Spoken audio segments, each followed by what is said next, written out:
Et si tous les conflits de ton couple étaient en réalité une réponse, un miroir ou encore le reflet de qui tu es?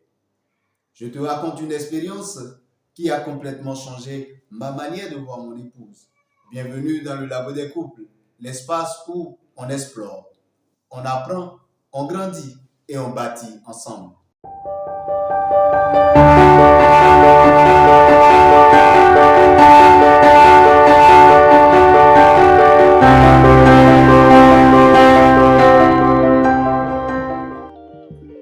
Je suis Gantillon Assoklé, marié et père de 3 enfants. Au cours de mes premières années de mariage, certaines attitudes de mon épouse m'énervaient, au point où un climat de froid s'installait fréquemment dans notre couple. J'aurais aimé qu'elle change certaines choses, peut-être sa manière de parler, sa vision des choses, ses prises de position, etc. Malheureusement, cela ne se produisait pas. Mais un jour, j'ai remarqué un léger effort de changement en elle et là, je me suis assis, je me suis mis à réfléchir. Et si en réalité, tous ces fois qu'il y avait n'étaient que le flux de mon impatience? C'est ainsi que plusieurs couples prennent la coloration que leur partenaire leur donne.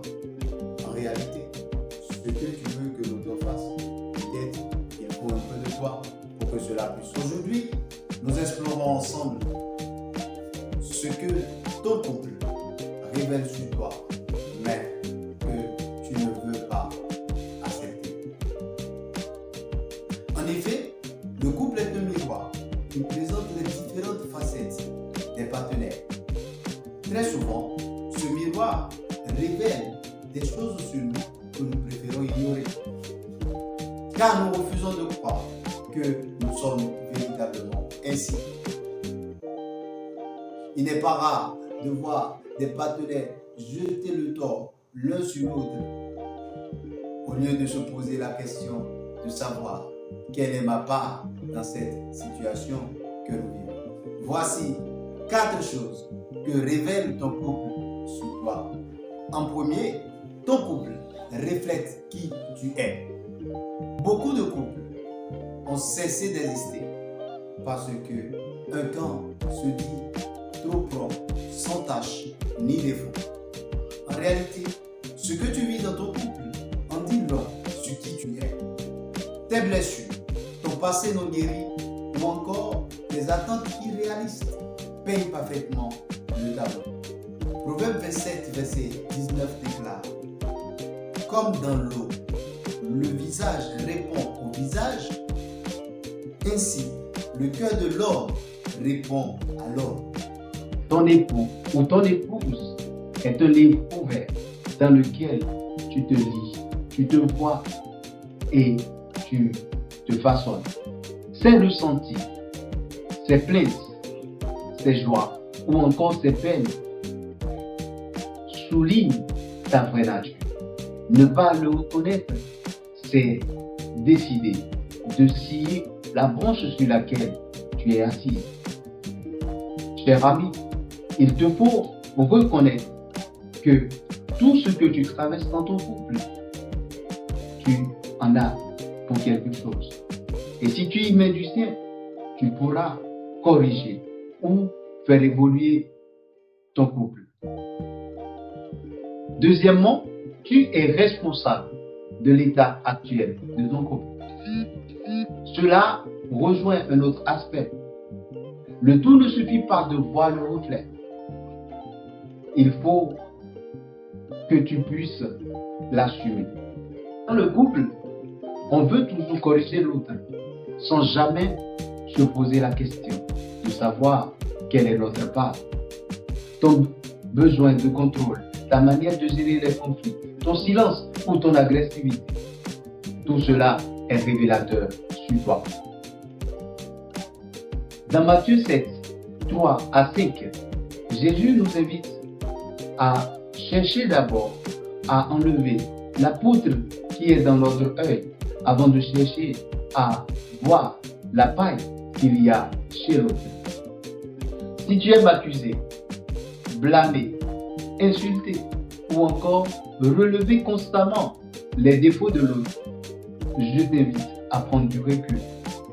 Tu constateras que tu as de tonnes de messages dans ta boîte que tu refuses de lire.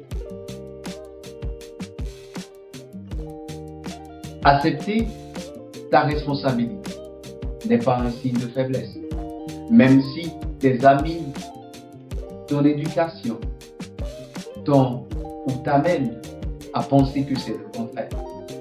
C'est plutôt l'expression de ta volonté à faire évoluer les choses, à amener ton couple dans une dimension supérieure. La troisième clé que tu dois prendre en compte, c'est que ta capacité à aimer est testée. Cher ami, l'amour commence lorsque l'autre n'est plus aimable. Aimer malgré les défauts, c'est ça le vrai amour. Cependant, y arrives-tu vraiment? Aimer malgré les défauts, c'est là le véritable test. En vérité, après plusieurs années de mariage, tu découvriras enfin le visage réel de ton partenaire ou de ta partenaire. Ces imperfections deviendront désormais évidentes. Il ou elle ne paraîtra plus à tes yeux l'idéal que tu avais voulu. Alors, avant de commencer par être dégoûté de ton partenaire ou encore déçu, pose-toi la question de savoir que supporte-t-il ou que supporte-t-elle me concernant, sans rien me dire. Une chose est certaine, nul n'est parfait. Tu as certainement des impairs, des défauts qu'elle supporte sans jamais se plaindre. Parce que peut-être elle a accepté le reflet que tu représentes pour elle, car elle se voit à travers toi. C'est écrit, l'amour est patient, l'amour croit tout, supporte tout. Ton couple a besoin de Dieu. En réalité, tu ne peux pas réussir ta vie de couple sans t'appuyer sur Dieu. Le mariage, ce n'est pas juste une relation à deux. C'est un appel sacré. Ecclésiaste 4, 12 le déclare si bien. Et si quelqu'un est plus fort qu'un seul, les deux peuvent lui résister. La corde à 3 fils ne se rompt pas facilement. Le troisième élément dont tu as besoin dans ton couple pour le faire réussir, c'est Dieu. Ce n'est pas une amie, un ami, un parent, mais ce sont des conseils avisés de la part de Dieu pour te faire réussir, car chaque couple a ses réalités. Ce que ton ami vit chez lui n'est pas la même chose que ce que tu vis. Alors, recherche la vraie solution auprès de Dieu et tu verras, tu pourras t'épanouir dans ta vie de couple.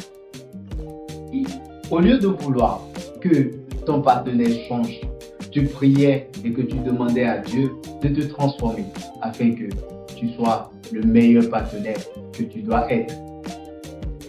Abonne-toi et dis-nous en commentaire ce que ton couple a déjà révélé sur toi, mais que tu n'as jamais su ou auquel tu n'y as jamais pensé.